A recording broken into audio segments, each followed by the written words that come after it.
In this video, we are going to be discussing diversity and inclusion at work and the interplay that DEI has or can have with recognition programs.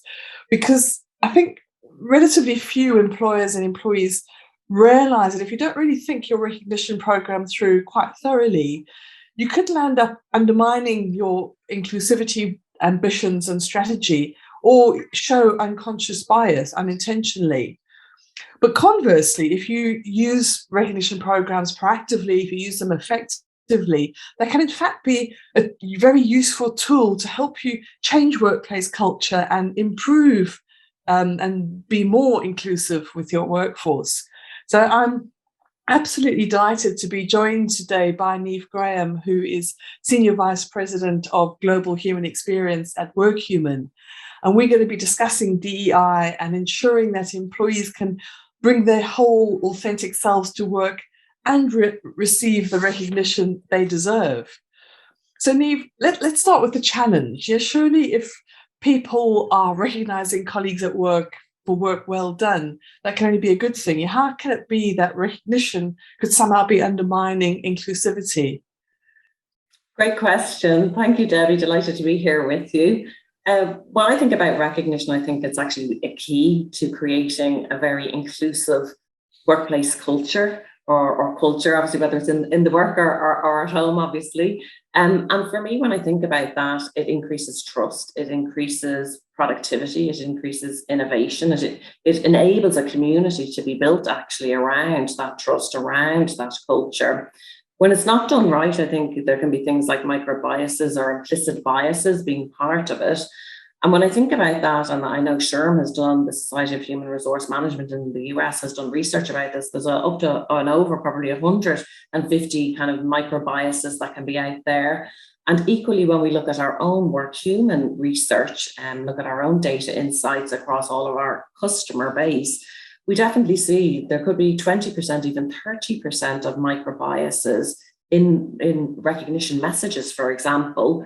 And a lot of those micro biases are obviously not, the person is not aware that they're doing that. And the key important element then is that you can have technology or have a practice in place to identify what those micro biases are and remedy that, have a kind of a resolution in relation to that. Because recognition is so powerful in terms of creating great culture. And so having elements that might, pull from that or detract from that, really important to identify what those are and rectify those as part of a culture. So there's an employer watching us today, listening to this going, okay, I don't think I've got a problem, but they want to make sure, well, maybe there is a problem. What should they be looking for? I think it's all in the data, to actually have access to the data, firstly, to review and analyze that data, secondly, and to do something about that if there is insights or if there is perspectives that show there isn't inclusivity. Some of the data that we've looked at across, we have 50 million points of data of recognition messages across all of our customers, actually all over the world. So some of the insights that we've seen in relation to that, in addition to some of the other external research that we've done from our IQ area of the business, has revealed actually whereby when we think about female populations and recognition from female to female, we actually see an increase in recognition, but to a lower value, if you like. So a lower, whether it's a points program or whatever the case may be. And equally, when we see from a male to female recognition program, sometimes we see more frequency, but again, less value. And when we look at gender, that's a gender example, but we also see examples from a race perspective, whereby certain races, whether it's inter-race or outside, for example, whereby we're seeing, again, differences in recognition, whether it be in terms of the messaging, in terms of the value, in terms of the frequency. And so knowing the problem and seeing those as challenges and as I said, creating solutions to those are really, really important. And I'm sure we're going to talk about maybe some of those solutions and how we can identify and adopt those, but it's about AI and it's about creating insights and perspectives, and part of our technology actually enables inclusion advisory technology so that if one is seeing this, one can actually provide alternatives and remove those micro biases and to create something that's going to be appropriate from the giver, but also the receiver of recognition also, which is very important. So if we've got people who are watching this, benefit managers, reward managers, HR people, and thinking, wow, this really does make sense, and they talking to their DEI team or the Women's Network, whatever group it is, what would they say to say it really makes sense to be using recognition as part of our inclusion strategy? I think it changes things. I definitely think it changes things. If you think about culture, if you think about nurturing culture and think about all of the elements to do that, it's not just me as a leader in HR in our organization, it's everybody in the organization. When we use the analogy of a tree, for example, and you see, what you see above the ground, maybe a really healthy, robust, leafy tree, for example, and they're the physical attributes that one sees just generally at a glance. But what you don't see is the root system underneath and what creates all of the strength to actually present that healthy tree above the ground. And when I think about culture, I would think about a company, I think about all of the human beings in that organization, parts of that, giving it water, giving it nutrients, creating it, and working together in a community spirit, but that everybody has an equal part to play in the success of a culture and the success of that beautiful tree, for example, that I've given there. And so it's what you see above and it's what you see below. And when I think about company strategy, I think about, as I said, the people part of it, but the technology part of it as well. Because if you have large organizations where you want something that's going to scale and be successful, it's really important that you have a holistic view, that you have a holistic strategy. And so you have the kind of the people culture part of it. And then you have the kind of human-centered technology aspect of it. But that all includes the behaviors and the values as well, which underpins and kind of overarches everything. And how one thinks and how one approaches all of the different programs from a HR perspective. I mean, it can be everything, when you think about the life cycle of an employee, but that's really important and has to be part of an overall holistic strategy. And having a lens for that and having an understanding of that and knowing your people is really, really important. And having a people-led company, kind of a mission-driven company is absolutely, and certainly during these times, is massively important, more so than ever before, I would say. So that makes perfect sense in terms of that overall strategy and that recognition and looking at the inclusivity as part of culture. But what does this look like when you actually roll this out? How would it appear? Yeah, great question. It has to be, as I mentioned, there has to be scalable, it has to be sustainable. Great word at the moment, obviously, but sustainable in terms of a culture that you're creating and cultivating and nurturing, very importantly. It has to be meaningful, it has to make sense, it has to, resonate well. And elements associated with all of that companies can create include, micro coaching, learning moments, bite-sized learning, and having those elements be part of, a culture. It's part of that culture to understand, how you communicate, how you recognize, how you show appreciation, all of the things that matter to an employee at the end of the day, so that they do feel that they're part of an organization, that they do feel part of a culture. I'll share one example. A customer of ours, Merck, actually their program is called Inspire, and they wanted to inspire connectivity. They wanted to inspire micro coaching and having that sense of inclusivity. And what they saw actually when they used an inclusion advisor as part of their Inspire program was they saw over 70% of the people, their employees that basically entered messages to colleagues, over 70% of them actually changed those messages as a result of the inclusion advisor, whereby, there's some examples that we've seen, not specifically in Merck, but across other clients and in general, some examples have been given. A lot of people tend to use sports analogies, for example. And so, I know you and myself we like rugby. We were talking about that earlier on, actually, before we came online here today. And so, but like that might not land well for somebody who's not into sports or who's not into rugby. So if you're talking about, team strength and, on bench and support and, any kind of sports analogies, for example, I mean, that's important to be aware that might not land with the person. So some of those things can be kind of brought front and center, or gender type, or demographic or age type things. Oh, you're a great young person in the team. I mean, that doesn't work. That's not appropriate.